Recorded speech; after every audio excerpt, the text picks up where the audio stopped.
The evolutionary history of cheetahs is shaped by a combination of deep time ancestry, extreme specialization, and repeated population bottlenecks. Modern cheetahs belong to the species Acinonyx jubatus, the only surviving member of their genus.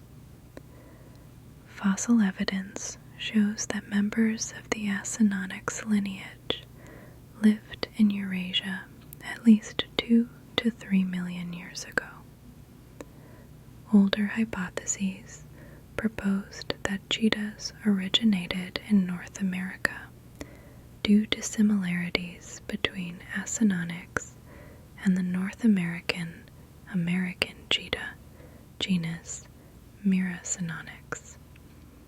But current genetic and morphological studies indicate that Miracinonyx was more closely related to pumas and evolved cheetah-like traits through convergent evolution. The consensus is that the ancestors of modern cheetahs evolved in Eurasia and later dispersed into Africa, where today's populations survive. Over this long evolutionary period, cheetahs became highly specialized for high-speed pursuit hunting. Their lightweight skeletons, elongated limbs, deep chests, large nasal passages, semi-retractable claws, and long tails all contribute to rapid acceleration and agile maneuvering, making them the fastest land animals. These specializations, however, came with trade-offs, including reduced genetic diversity and a reliance on open habitats. Cheetahs were never domesticated in the genetic sense, but they were widely tamed by humans. Ancient peoples discovered that cheetahs, unlike lions or leopards, are relatively easy to handle when captured young, due to their naturally timid and non-aggressive disposition toward humans. Historical records from the Near East, Egypt, and the Indian subcontinent describe the capture and training of wild cheetahs for hunting. There is no evidence that cheetahs were bred in captivity at any significant scale. Most trained cheetahs were obtained from the wild. Because they do not imprint or breed reliably in human care, they remained tamed wild animals rather than true domesticates. They were never used for transportation or labor and were valued instead for their hunting ability and symbolic prestige. Cheetahs were present in several ancient civilizations. In ancient Egypt, they were associated with royalty and high status. Tomb paintings from the Old and Middle Kingdoms depict cheetahs alongside nobles and rulers, often shown in hunting scenes. Some images show cheetah skins used in ceremonial garments, which appear on the bodies of priests in certain religious contexts. Live cheetahs were kept in royal menageries, and reliefs and paintings show them wearing collars or tethered, suggesting controlled handling. In Mesopotamia and Persia, cheetahs were used for coursing game, a form of assisted hunting in which a trained cheetah was transported to a hunting location, often kept hooded or blindfolded until prey was sighted, and then released to chase antelope, gazelles, or hares. This practice continued for centuries and became especially refined in India during the Mughal period. Mughal Emperor Akbar the Great famously kept a large number of cheetahs for hunting, and records from his court describe detailed training regimens and the considerable effort required to continually acquire new animals from the wild. Although cheetahs did not participate directly in warfare, they circulated in political and economic networks. Rulers exchanged trained cheetahs as diplomatic gifts, reinforcing alliances and signaling wealth. Their movement between regions contributed to trade in exotic animals, handlers, and training knowledge. Their role in daily life for most people remained minimal, as they were primarily associated with elite hunting traditions rather than common subsistence or military activities. The rise of animal-based industries in pre-modern societies did not involve cheetahs in the same way it did horses, cattle, camels, or dogs. Cheetahs played no part in plowing, transport, guarding, or hauling. Their contribution to human activity was almost exclusively tied to hunting and ceremonial display. Nonetheless, they played a prominent role in early forms of animal-based sport among the wealthy. Royal coursing hunts were elaborate events in which cheetahs were transported on horseback or on carts, sometimes kept hooded to remain calm, and then released to pursue prey. These hunts served political, social, and entertainment functions. The cheetah's remarkable speed and the excitement of the chase made it a prized participant in elite sporting culture, particularly in Persia and India. Unlike horse racing or dog sledding, however, there was never a mass industry built around competitive cheetah performance, and no organized sport involved cheetahs racing against each other or against humans. Early European zoos occasionally staged comparisons between cheetahs and racing animals in the early 20th century, but such demonstrations were not widespread and largely disappeared as zoo ethics evolved. Cheetahs played no role in agricultural development. They did not assist with field work, transport, or food production in any documented society.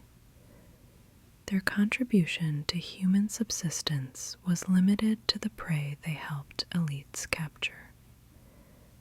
Historical accounts of cheetah handlers note that trained cheetahs were capable of bringing down small to medium antelope in controlled hunts. But these events were not used for large-scale food acquisition. Instead, they served as demonstrations of royal prowess and elite leisure. Cheetahs were also unsuited to industrial-era labor. Their shy and sensitive nature made them unreliable for any task requiring strength, endurance, or aggression. In regions of Africa and Asia where cheetahs lived near human settlements, they were more often in conflict with livestock owners than in collaboration with them. In the context of therapy and emotional roles, cheetahs have never been used as therapeutic animals in the way horses or dogs are. Direct physical contact with cheetahs is limited to trained professionals, and cheetahs remain wild animals with specialized needs. However, modern conservation programs have observed that cheetahs can form calm, trusting relationships with familiar human handlers when raised from a young age. These relationships are not therapeutic in the clinical sense, but are used to support conservation education. A notable modern practice in accredited zoos is the pairing of ambassador cheetahs with companion dogs. These dogs help reduce stress and provide social stability for captive cheetahs, which are naturally nervous in unfamiliar or high stimulation environments. This practice serves the well-being of the cheetah rather than providing therapy for humans, though it often becomes an educational demonstration about animal behavior and emotional complexity. Human emotional responses to cheetahs, especially in conservation settings, can be profound. Their combination of speed, grace, and vulnerability has made them powerful symbols in wildlife conservation, encouraging empathy and raising awareness of endangered species. While not therapeutic agents, they contribute indirectly to emotional engagement with conservation issues. Cheetahs have appeared in human creative expression for thousands of years. Their physical form, marked by speed, elegance, and distinctive spotted coats, made them ideal subjects for artistic and symbolic representation. In ancient Egyptian art, cheetahs and cheetah-like felines were depicted in tombs, reliefs, and ceremonial scenes associated with royalty, hunting, or priestly garments. These images often emphasized linear, streamlined bodies, capturing the sense of fluid movement that defined the animal. Egyptian artisans frequently portrayed cheetah skins worn by priests in particular rituals, a practice that suggests the animal's symbolic association with authority or sacred duty, rather than with aggression or war. In other regions, such as Mesopotamia, Persia, and later Mughal India, artistic scenes of royal hunts commonly featured cheetahs leaping from carts or from the backs of horses, accurately reflecting their real use in coursing.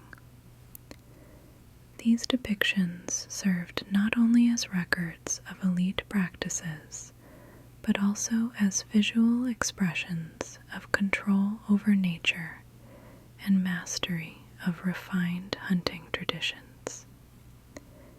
In literature, cheetahs appeared less frequently than lions or leopards, but when they did, they were typically associated with speed, precision, and nobility.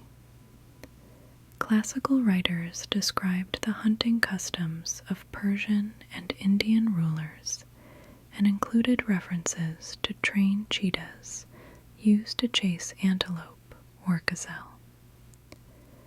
Accounts by travelers and chroniclers in the medieval and early modern periods noted the calm temperament of trained cheetahs and their surprising tolerance for human handling.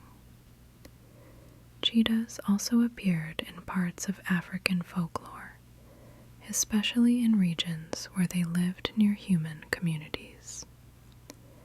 In these stories, the cheetah was sometimes portrayed as a symbol of maternal care, reflecting the attentive behavior of cheetah mothers toward their cubs. In other tales, the cheetah's tear-like facial markings were attributed to mythological explanations, though these stories were cultural interpretations rather than historical narratives. Across cultures, the cheetah's representation in mythology and art emphasized its speed, grace, and gentle nature rather than power or ferocity.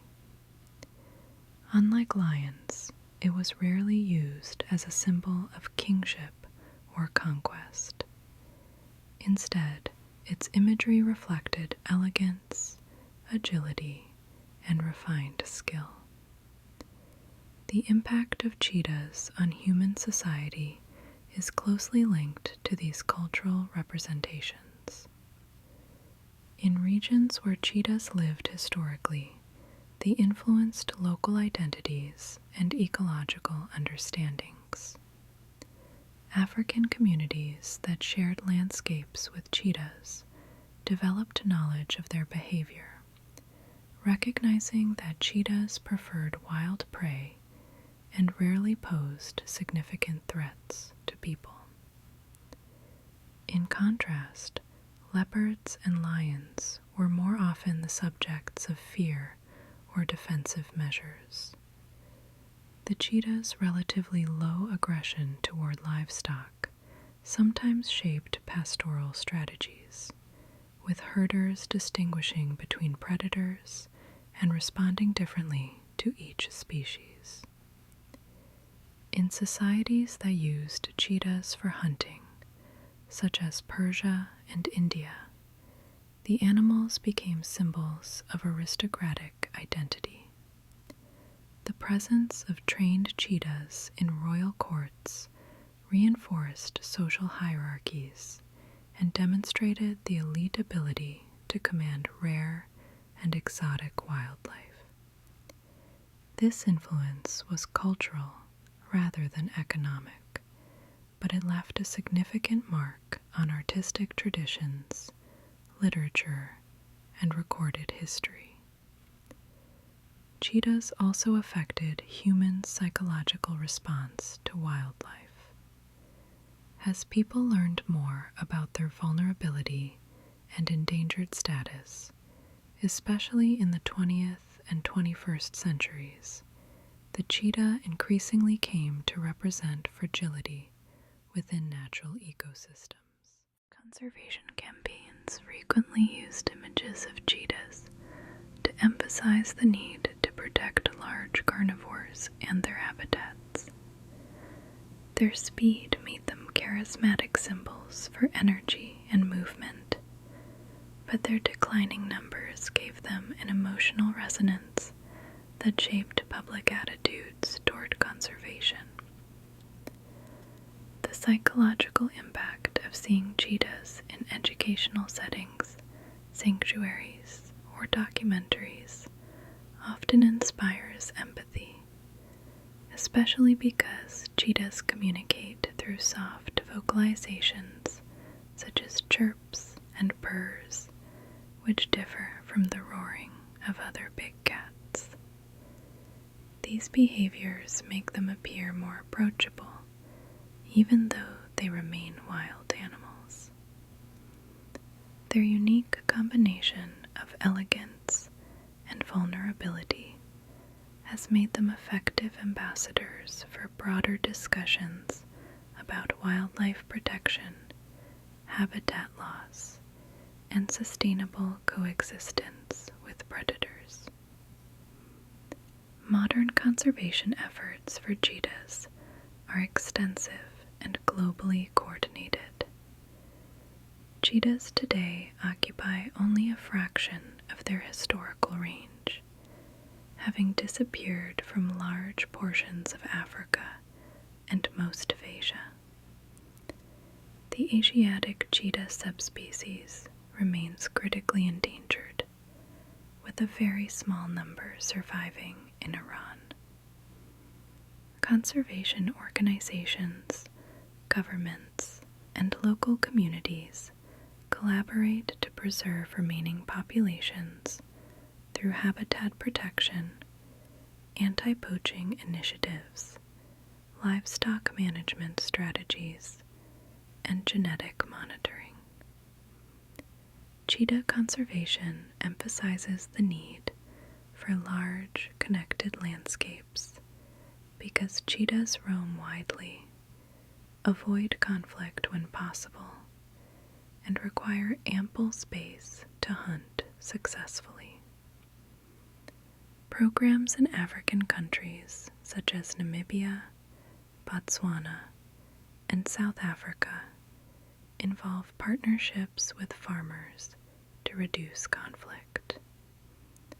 These include measures like livestock guarding dogs, improved fencing, and land use planning that allows both agriculture and wildlife to coexist.